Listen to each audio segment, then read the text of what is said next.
خاص کر تاسو عوامو ته تسلی د پاره دا خبره کوم چې امي سړی خو دې بالکل یې ګوري وابي نشي ځکه چې دا خو ډېر بې اعتماده سړی به وي ځکه چې د ټول افغانستان علما به ورته بېدین ښکاري او ځان به ورته دیندار ښکاري دا څومره لویه دعوه ده چې د ټول افغانستان دا سپین ږیري علما نه پوهېده او دا امي سړی دا جاهل چې وابي شوی دی دی پوهېږي او یا به وایي چې نه پوهېږي خو هغه بېدینه دي معاذ الله دا د دیوبند لوی لوی علما دا په بریل کې چې دا علما دي د امام ابو حنیفه مذهب ته داسې سر ټیټوي دا د زمانې د معاصرین علما تاسې وګورئ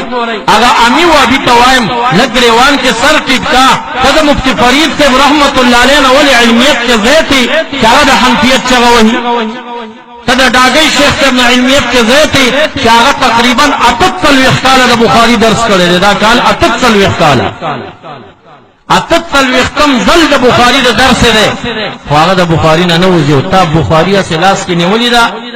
او پښتو د عباس قادری ترجمه ورپسې ګوري پټکې پوهېږم نه او امي وابي ته وایم چې ته دغې پښتو بخاري د لاسه وابي شوی هغه څوک چې 48 کاله بخاري درس کوي هغه مذهب نه وځي او ته په یو څو رسالو باندې د مذهب پرېښود شیخ حسن جان صاحب وګورئ د سرحد مدارسو کې چې کم مفتیان دي حنفیانو دعوه د حنفیت کې هغه وګورئ دا شانته شیخ ادریس صاحب وګورئ شیخ اسرائیل صاحب وګورئ بریلو علماو کې دغه فلسفهان شیخ صاحب وګورئ نور څومره علما چې دی وخت افغانستان د امارت اسلامي دا لویه قضا وګورئ تاسې چې هغه 15 کلنه دوره کې د اوسنۍ دوره کې معاذ الله چې مذهبیان او احناف مشرکین وي نو دا نفاذ شریعت 15 کاله دا احناف راوسته او کدا دوی راوسته د وهابیانو هغه امارت هم مونږ ته یادېږي چې د کونړ په سطحه باندې راغلی چې په 2 ګزه کې شریعت نه نافذ بلکې یو ظلم او مسلمان کشي او د حزبیانو په خلاف امارت اسلامي کې مونږه د کونړ باندې ساحو ته جهاد ته تللي مخکې وخت کې چې غر ته به پورته شو چې پوستې به هم کتې په دې خوا به هم پوسته جوړه وه په دې خوا به هم جوړه وه څه کونړي را سره ومې داسې عجیبه کار دی چې یو ځای باندې جنګ تېر شي خو یو اړخ ته پوسته نو په بل اړخ خو نه وي که نه وی نه دلته خو 2 کاله 8 کاله د حزبیانو او د سلفیانو جنګونه تېر شوي دي دا غونډۍ یو ځل حزبیانو سره او دې خوا نه پوستې دي یو ځل سلفیانو سره او دې خوا نه پوستې نو ستا د نفاذ شریعت خو مونږ کونړ کې اندازه لګولې ده چې په سوونو زرګونو علما او قاریان دې شهیدان کړي دي دغه دی نفاذ شریعت خو زمونږ د احنافو 15 کلنه دوره هغه هم خلکو ته معلومه ده چې نفاذ د شریعت وکړه او دا هغې نه بعد چې حنفي ته مشرک ویلی کېږي نو په ټوله دنیا کې امارت اسلامي وګورئ چې د دې کفارو مقابله چا کړې ده احنافو کړي که نه ملا محمد عمر مجاهد رحمت الله علیه حنفي دی که نه زمونږ دا قضاګانې د احنافو دي که نه دي زمونږ ولات احناف دي که نه دي نو امي سړی چې وهابیت ته ځي دا خو انتهایی بدګمانه انسان وي دته دا ټوله دنیا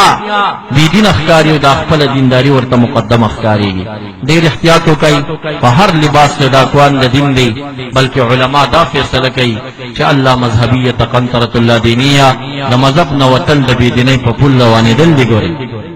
ما ته یو کس په ټلیفون باندې وویل چې یو سړی د مذهب نه وځي نو څه چل به وشي میں پاکستان کې که په سعودي کې وی پاکستان کې میں که پاکستان او افغانستان کې د مذهب نه څوک وځي نو یقینا دا ګمراه انسان دی دوال دی مضل دی منتهای عیسویت وی دا ډېره غټه فتوا وکړه مې غټه نه ده ته ما ته په پاکستان کې د شوافعو مدرسه وښایه د حنابلو وښایه د موالدو وښایه ته د هغې مفتیانو وښایه چې یو سړی د امام صاحب مذهب پرېږدي و بل مذهب ته ځي په یوه جزیه کې ونښلي یو سړی امین دی دی به دا خپله مسله د کوم ځای نه حل کوي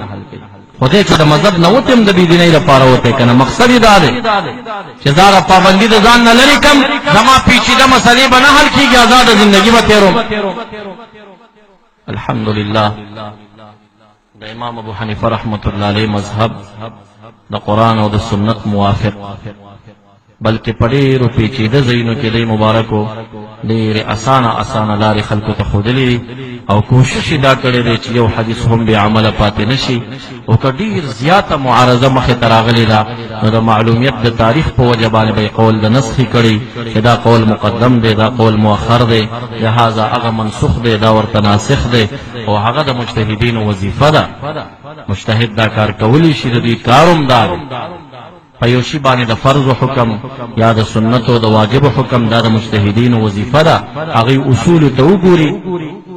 بیا غو فیصله هر چې دا نور ائمه الحمدلله مونږه د حقانیت قائل یو بهترین خلق تیر شوی دي ولدا تلاميذ دي د امامونو په شاګردانو کې دي کته سه امام بخاری ګورای دا د امام احمد شاګرد دی امام احمد د امام شافعی شاګرد دی امام شافعی د امام محمد شاگرد دی امام محمد زمانگ استاسو دا امام صرف شاگرد امام احمد ام شاگردانو کے نوسے رازی کڑوسے امام شافعی نوسے رازی امام مالک سے بھی دو حدیثوں کی شاگرد رازی دا طول مذہبون امامان دا امام ابو حنیفہ تلامیز دی شاگردان دی الحمدللہ پا بہترین مذہب بان لیائی کچھ سوک شک در توانا چاہی بلکہ پکلک دا حنفیت پیروکار او فخر پہ باندے کوئی پا ہر زے کے خدا سے مجھوڑے گئے لکوز دا افغانستان دا اوقاف و وزارت کی تعلیم و تربیہ یو دویش مرگری یو دیشوی دی یو پک حنفی دی او دا نور چی کم دینو گڑ وڈ دی او غلس پک علی حدیث دی او دا